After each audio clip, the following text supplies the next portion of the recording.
siko bandoto zolota est-ce que réellement nzambe parce que à deux fois bandoto misuto lota tozolota ozokoka ko comprendre te est-ce que za penza nzambe na kopé cet exemple ya ndeko moko alala lota ndoto na kati ya ndoto nga mimoni bato baye ko kangaye bato yango parmi bato bayaki ezali na elongi ya mutu moko oyo ye ayebi ndeko wana azalaka misala mabe azalaka ndoki alali aloti bato yango bakoti ndeko wana na bato ebele bakoti bazalaki neti basoda bayeba non ye wana ifo bokanga ye ntango bato yango bapusani mpo bandokanga ye ya bandi koboya ndoto babandi bitumba kolandisa ma explication ndeko wana aloba na ndoto na ye alobi babundi au point que bato wana bazalaki makasi koleka ye babeti ye bazokisi ye bapota bazwi ye babwaki ye na fenêtre etango alamuki ezalaki ndoto ye oyo azalaki akolala na chambre na mobali na ye ndako ekangama etango alamuki amimoni akweya libanda na pelouse mosusu lota ezala mpe ya nzambe mais eza bandoto mosusu lota ezala nzambe te. Pourquoi? Parce que Satan a utilisé un moyen nyonso nzamba koki ko utiliser mais avec un but contraire à celui de Dieu. Par exemple, sur Otali na Matthieu chapitre 13 verset 24 qui na se Jésus azobetali sese ya parabole ya bleu na ivré. Sur Otani Bible malamu tu te rendras compte que na parabole wana Bible lobi mutu moko abimaki pona kolona aloni kona ya malamu na ilanga na ye na kombo ya bleu e na butu wana bato balalaki munguna na ye aye kaka na esika oyo kolo ayebaki kokona ye aye kokona kona ya mabe na kombo ya ivre. Sima ya mwa tango balobi bakona wana mibale botaki bleu eboti na ivre eboti balobi basali ya kolo bilanga batunye babi me koma tomonaki yo okonaki kona ya malamu na kombo ya bleu maintenant toomona ivre euti wapi basali bazalaki totalement na kati ya confusion. Et ce que j'ai aimé ezalaki réponse ya mukolo bilanga lobi wana bato balalaki munguna ayaki kokona kona ya mabe na kombo ya ivre, c'est-à-dire bato balalaki mais mukolo bilanga alalaki. Mbote na biso bandeko balandi nayebi bozwami ebele na ngonga oyo mpona kolanda biso partout à travers le monde. Na présentation eza wa bino ndeko le prophète Jephté Mwalou. Prophète Jephté Mwalou azali pasteur principal ya centre évangélique Vie Éternelle. Azali écrivain pe auteur ya différents ouvrages oyo ezolobela sur ba ndoto. Et lelo na mwa minute mukie esepeli saki nzambe toya to partager na bino elongo na sujet oyo a des fois etungisaka milimo ya bato ebele ezali sur makambo etali ba ndoto. Et lelo na mwa ngonga mukie thème na biso tokoyekola ezali intitulé Comment vaincre un mauvais rêve. Comment vaincre un mauvais rêve. Lolenge nini okoki kolonga ndoto ya mabe. Ebele kati na biso tolalaka tolota bandoto a des fois bandoto musu tozolota ezozangisa biso kimia. Eza bandoto musu olali omituni ba question ozomituna mais comment mutu akufa nga na ko continuer kolota ye. Eza ba misusu ti lelo na bandoto na bango balota kasilisa déjà classe mais na bandoto tout le temps amimona kaka zotanga lati uniforme alongwa lopangu mo songolo pakala mais amimona kakuna eza na bandeko mususu ba voyager voire même akenda peut-être mikili ya poto mais na bandoto na ye amimona kaka za na Congo amimona kaka za na lopangu wa famille. Qu'est-ce qui se passe? Est-ce que bandoto anolotaka ezalaka nzambe? Parce que mingi kati na biso toyebi Bible lobi na mukanda ya Job chapitre 33 verset 15 na verset 14 Bible lobi Dieu parle cependant tantôt d'une manière tantôt d'une autre mais l'on ne prend point garde. Na verset 15 balobi il parle par des songes par des visions nocturnes lorsqu'on est tombé dans un profond sommeil. Kolansama ya Bible nzambe alobaka pe na nzela bandoto. Siko bandoto zolota est-ce que réellement nzambe parce que à deux fois bandoto misuto lota tozolota ozokoka ko comprendre te est-ce que za penza nzambe. Na kopesa exemple ya ndeko moko alala lota ndoto na kati ya ndoto nga mimoni bato baye kokanga ye bato yango parmi bato bayaki ezali na elongi ya mutu moko oyo ye ayebi ndeko wana azalaka misala mabe azalaka ndoki alali aloti bato yango bakoti ndeko wana na bato ebele bakoti bazalaki ndeti basoda bayeba bino ye wana ifo bokanga ye etango bato yango bapusani mpo bandokanga ye ya bandi koboya na ndoto babandi bitumba kolandisa ma explication ndeko wana aloba na ndoto na ye alobi babundi au point que bato wana bazalaki makasi koleka ye babeti ye bazokisi ye bapota bazwi ye babwaki ye na fenêtre etango alamuki ezalaki ndoto ye oyo azalaki ya kolala na chambre na mobali na ye ndako ekangama etango alamuki amimoni akweya libanda na pelouse tango alamuki amimoni penza ye mutu azalaki ya kolala na ndako na chambre ndako ekangama amimoni libanda ya ndako alala na pelouse ndeti mutu mo babwakaki effectivement la fenêtre et puis bizarrement amimoni na ba marque ya blessure bapota na nzoto ndeti mutu penza abundaki penza na ndenga solo. Et comment expliquer est-ce que wana ezaka nzambe te komilika mususu? Voilà pourquoi et sepelisa nzambe na nzela ya émission oyo to meka kolobela sur makambo oyo ba makambo ba ndoto ya bakokatisa ba bibale ba ndoto ya kokatisa bazamba ba ndoto ya ba cimetière ba ndoto ya bakufa ba ndoto ba rapport sexuel nakutana ndeko moko azoyebisanga abi me komanga na botate na balate na botate me na bandoto na nga na lota kaka nazo melisa bajara bandoto wana okokolimbola yango ndenge nini. Voilà pourquoi c'est ça qui nzambe na nzela ya émission oyo po toya to yekola na makambo etali ba ndoto et lelo na mwangonga muketo komeka kolimbola le mauvais rêve ou bien les rêves sataniques. Parce que mauvais rêve babenga ngo pe lisusu des rêves sataniques bandoto wana ya mabe wana elingi koloba nini utaka wapi bandoto wana mabe eza ndenge nini à deux fois tomituna kamituna et lelo par la grâce de Dieu tokopesa sa définition d'un mauvais rêve. Le mauvais rêve par définition c'est un rêve qui est provoqué, manipulé et influencé par les diables, les démons ou les sorciers. Copé sana bande la définition, un mauvais rêve, c'est un rêve qui est provoqué, manipulé et ou influencé par les diables, les démons et les sorciers. Ndoto mabe ezaba ndoto oyo ezalaka provoqué.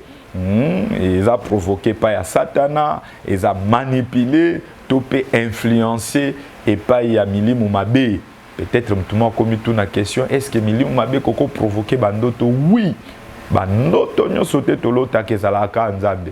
Eza bandoto musu tolala tolote zala pe nzambe, mais eza bandoto musu tolota ezala munguna Satana. Pourquoi? Parce que ce que tangi na Bible, on se rendre compte que ndoto eza présenté na Bible comme un moyen de communication de Dieu et non comme un message communiqué de Dieu. Na bandeli, na Bible, ndoto ezali présenté comme un moyen de communication de Dieu et non comme un message communiqué de Dieu. Lingi koloba ndoto Bible présenté en lokola elobeli moko ya babilobeli ya nzambe kasi ndoto eza maloba nzambe te ezali moyen oyo nzambe akoki koleka po alobela mutu. Par exemple ndoto eza comparé ils ont comparé na micro, d'autres ils ont comparé na caméra. Même caméra bako utiliser pour na ko filmer motei azotea, même caméra bako qui peut ko utiliser yango pour na ko filmer batu bazala matanga, ainsi de suite. Micro mutu ko utiliser yango pour na ko tela, mutu muso ko utiliser yango pour na oyembela. Donc c'est un moyen, c'est un canal. Par exemple, sur Tali, dans Mukanda ya Job, chapitre 33, verset 15, on a oté koloba. Bible lobi, il parle par des songes, par des visions nocturnes, lorsqu'on est tombé dans un profond sommeil. Nzambe alobaka na nzela ya bandoto. Ndoto eza nzela. Oyo Nzambe akoki koleka po aloba, et comme eza moyen, l'ennemi peut utiliser le même moyen, mais avec un but contraire à celui de Dieu. Nazobeta sete na eloko yo bandeko bele tozala na biti sorola loloti o tenzamba lobelinga oui ezala ba noto mususu lota ezala pe Nzambe mais ezala ba noto mususu lota ezala Nzambe te. Pourquoi? Parce que Satan a utilisé ba moyen nyonso Nzamba koki ko utiliser mais avec un but contraire à celui de Dieu. Par exemple, sur Otali na Matthieu chapitre 13 verset 24 au kititi nase Jésus azobetali sese ya parabole ya bleu na ivré. Sur otangi Bible malamu tu te rendras compte que na parabole wana Bible lobi mutu moko abimaki pona kolona aloni kona ya malamu na ilanga na ye na kombo ya bleu et na butu wana bat balalaki monguna na ye aye kaka na esika oyo kolo ayeba kokona ye aye kokona kona ya mabe na kombo ya ivre. Sima ya mwa tango balobi bakona wana mibale botaki bleu eboti na ivre eboti balobi basali ya kolo bilanga batunye babi mais comment tomonaki yo okonaki kona ya malamu na kombo ya bleu maintenant toomona ivre euti wapi? Basali bazalaki totalement la kati ya confusion. Et ce que j'ai aimé ezalaki réponse ya mukolo bilanga lobi wana bat balalaki monguna ayaki kokona kona ya mabe na kombo ya ivre, c'est-à-dire batu balalaki mais mukolo bilanga lalaki te.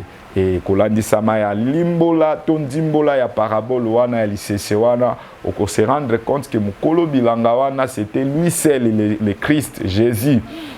Yesu alobi tango apesi ndimbola ya lisese wana alobi kona ya malamu eza ba fils ya royaume, kona ya mabe ezali ba o bazali destiné na perdition, muto alona ki kona ya malamu ezali mwana na moto Yesu et oya kona ki kona ya mabe ezalaki kadia mpemba.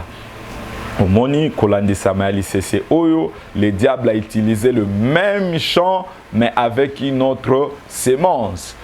Kakesika kolo akonaki yepe aye kokona kolo akoni kona ya malamu na kombo ya bleu ye aye kokona kona ya mabe na kombo ya ivre wapi kaka na bisika oyo kolo ayebaki kokona kona ya malamu. C'est comme ça le diable opère. Donc, a utilisé même méthode, a utilisé même moyen, oyo nzamba a utilisé, mais avec un but contraire à celui de Dieu. En ozomona lelo, tozana ba vrai, to apena ba fausse prophétie. Tozana ba vrai, to ana ba faux serviteur de Dieu.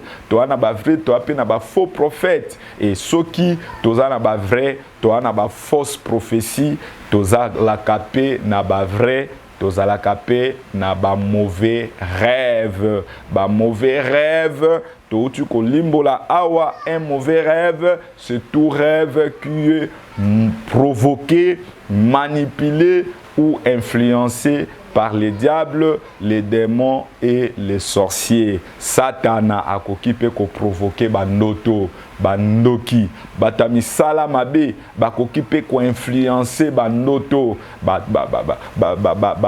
milimo mabe et kokipe ko provoquer ko influencer bandoto. Yango soko lali o lotindoto. Tu dois faire beaucoup d'attention. Pourquoi? Parce que notre adversaire, le diable, est risé. Akokipe koleka na nzela ya ndoto pona ko induire mutu na erreur. Akokipe koleka na nzela ya ndoto pona koluka ko faire croire mutu makamba lukuta. Akokipe koleka na nzela ya ndoto pona ko fandisa eloko moko boye na mutu ya mutu oyo ezali conformité na kati ya volonté ya Nzambe. Ce qui te copie sa définition, il y a mauvais rêve. Un mauvais rêve, c'est tout rêve qui divise. C'est tout rêve qui divise, qui contredit et qui confond. Et ça, notre union soyo et ya kapona ko diviser batu. Nzamba travaille kapona division. Dieu aime travailler pour l'unité.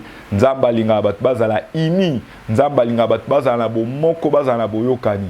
Mais l'ennemi, na méthode à travail nae, il cherche à diviser les gens pour mieux régner. Donc pour que les sorciers, les diables, les démons, les occultistes, ceux qui bazala pour ça coopérer, ne sika moko songolo pakala. Moko ba méthode na ba utilisaka. Ezalaka ko luka ko créer ba division, ko luka ko créer un trouble. Ndengende komoko a pesaka litatoli azalaki occultiste et tango a longwe na ba makambo wana mulili abongoli motema komi chrétien. Un jour alekani azopesa témoignage alobi mukolomo boya kendaka et pas Lucifer.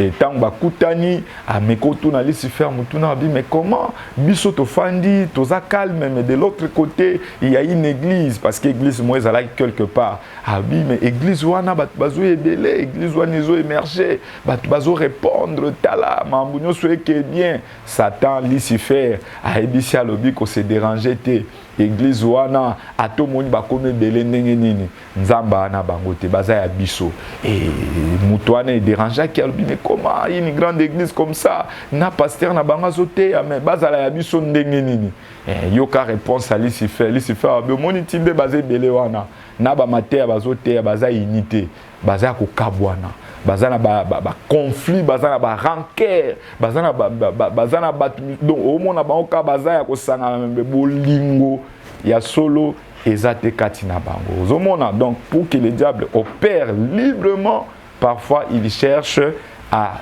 diviser les gens et moko ya ba moyen oyo moini Satan utilisaka pona ko diviser ba bengi yango les rêves sataniques ou de mauvais rêves. Tolobi ba rêve ya mabe et yaka pona ko diviser et yaka pona ko contredire et yaka pona ko confondre et yaka pona ko décourager pe ko induire batu na kati ya erreur. Yango nazobeta sete na yo mutolala ka olota ka bandoto. Nous devons faire beaucoup d'attention. Nzambo to sambelaka se contradisaka te. Notre Dieu ne se contredit jamais. Et loko nzamba lobeli yo lelo soki réellement mungongo yoka keza nzambe okoki jamais kozwa prophétie nzamba lobeli yo likambu et na ndoto nzamba ya ko se contredire. Cela ne peut jamais se faire. Soko lali oloti ndoto anezo kende à la contre ya ba makambo nzamba lobela yo réellement. Nanzela ba sali na ye, nanzela ba prophétie to nanzela parole de connaissance et yeba keza misala ya Satana. Pourquoi? Parce que nzambe ya Bible a se contradisaka te. Par exemple, soko tali na mukanda ya Juge chapitre 7 so tangi na verset 9 au mona Bible zolo banzamba azoebisa Gédéon alobi na kabi ba Madianite na maboko na yo soko zobanga lobi na tongo kende na kan zwa pour abo kende na ye makomi na nzambe lobi na tongo Gédéon azu pour apoba kende na ye na kan. On suppose que banda ekobanga et ba lobi tango bazo kende na kan ba mikomela kite bakuta ina deux personnes bazo solo la ndeko mo ayebisi muninga bina lali na loti ndoto na comprendre ndoto ngote na lali na loti na ndoto nanga gato moko uti na kaya ba madia e baluke koi eye et tout tente et se renverser. Et tant ayebisi muninga ne ebisa bindoto nezali ka musute ezaka ka épée mupanga ya Gédéon. Nzambe akabi ba Madianite na maboko ya Gédéon. Ba bitango Gédéon yoki ndengwana et encouragea qui est et réconforta qui est. Pourquoi? Parce que ndoto wana eyaki ko confirmer message oyo nzambe apesa ki Gédéon nzela prophétie na butu. Ozomona donc l'Éternel Dieu ne se contredit jamais. Mais ba ndoto nyonso eyaka pona ko créer ba contradiction yeba ke ezalaka ba ndoto oyo et outaka pas ya satana. Pourquoi? Parce que tolobi ba mauvais rêve ezalaka ba ndoto oyo eyaka pona ko diviser, eyaka pona ko contredire, eyaka pona ko tia batu na confusion, ko créer boulou boulou na kati ya mitu ya batu, eyaka pe lisusu pona ko décourager batu. Et arriva mso lala olota ndoto ozala na projet moko malamu me olali oloti okei osali projet wana likambo linga ko sala wana meki omoni pe ake o échouer. Il est vrai et kokoza la paix message nzamba prévenir yo ke non keba ko kendete o ko échouer mais mbala mingi koleka ezala penza msu penza mbete ezala kaka message moko le nene linga ka faire véhiculer na nzela ndoto na yo pour un découragement. Pourquoi? Parce qu'il savait que ce que salaki kopoana de l'ozo mbongo belé peut-être mbele vinayo et changea. Voilà pourquoi nous devons faire beaucoup d'attention. Ce que lali oloti kolobaka ate kenzambe mutalobelinga. Pourquoi? Parce que bandoto nyon sote tolotaka et utaka et païa nzambe. Et pour nous ça na ba définition mauvais rêve eza lisusu bandoto oyo e bangisaka. Ce sont des rêves qui effrayent. Eza bandoto e bangisaka, eza bandoto e memaralukuta. Ce sont des rêves mensongers. Ba benyango des rêves mensongers, des rêves effrayants, ba benyango des rêves inquiétants, pe de rêves instantané. Eza bandoto yo e bangisaka, eza bandoto me makamamba lukuta na mitu ya batu, eza batu misu lelo so yebisi que frère au réussir à croire yo tabité nga na au réussir te. Pourquoi? Parce que alala lota a échoué na université. Depuis lota ndoto ana tel maison nga mingi azotanga mena mutu na mona kaka ozwate na ngina ebiso mutozo la ngai keba. Le diable est capable de te faire croire un mensonge. A tikelo mona mutu na okeyo kokufa no ka pauvre. Pourquoi? Parce que na ba autonomie mona ka na condition mo ya pauvreté. Na ngina ebisa yo okokufa mobola te. Nzambe oyo akela likolo na se akobongisa vie na yo. Sozo ndimango lobi amen. Tika nzambe a pambola yo. Tolobi na ba définition o tozo pesa tolobi tout rêve. Ba rêve ya mabe eza ba rêve nyonso e bangisaka et memara lukuta inquiétaka pe ezalaka des rêves instantanés, c'est-à-dire ba makambo muta loti na moment oyo azolota yango ezo salama.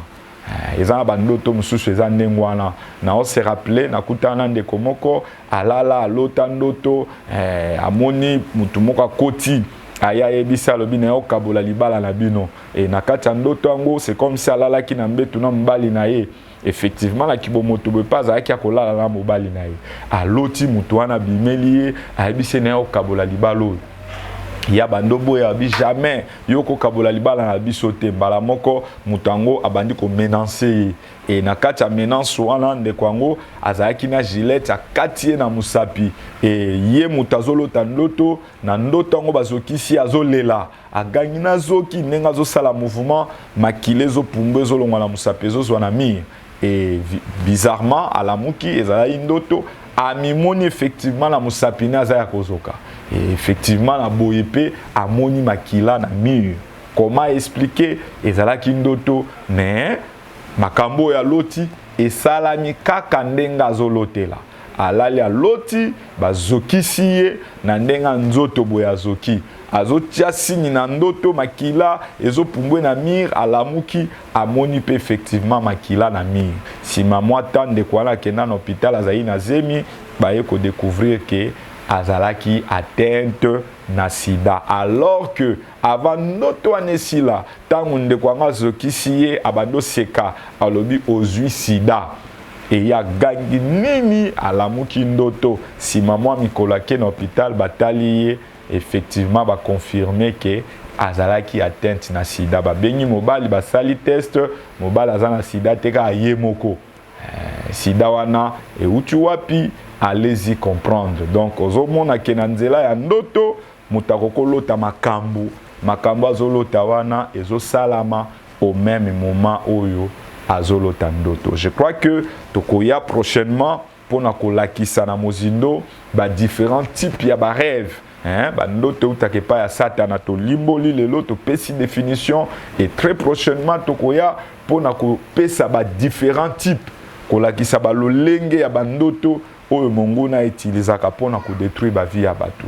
Et ceux qui bo sepeli na émission oyo bo hésiter te ko s'abonner, cliquer na bouton wana o bakomi abonner, au s'abonner et pourquoi pas au koki ko cliquer na cloche de manière à ce que ba prochain numéro na biso oye bana ko rater te mam tozoye ko leza na kati ya mukanda na biso to comment repérer et vaincre un rêve satanique. Soko sepeli nango ko hésiter te benga biso na numéro oyo plus 243 89 89 21 164 na bandeli plus 243 89 89 21 164 benga biso tokoyeba na ko pesa yo lolenge nino esengeli na yo kosala pour que o yeba na kozwa mukanda oyo e kolo akozanga te kopambola ko hésiter pété numéro wana eza na WhatsApp komela biso bandoto na yo ba préoccupation na nzela na biso kolo akosunga yo pour interprétation. Ce qui est soit zongité tokutani à la prochaine occasion. Ciao.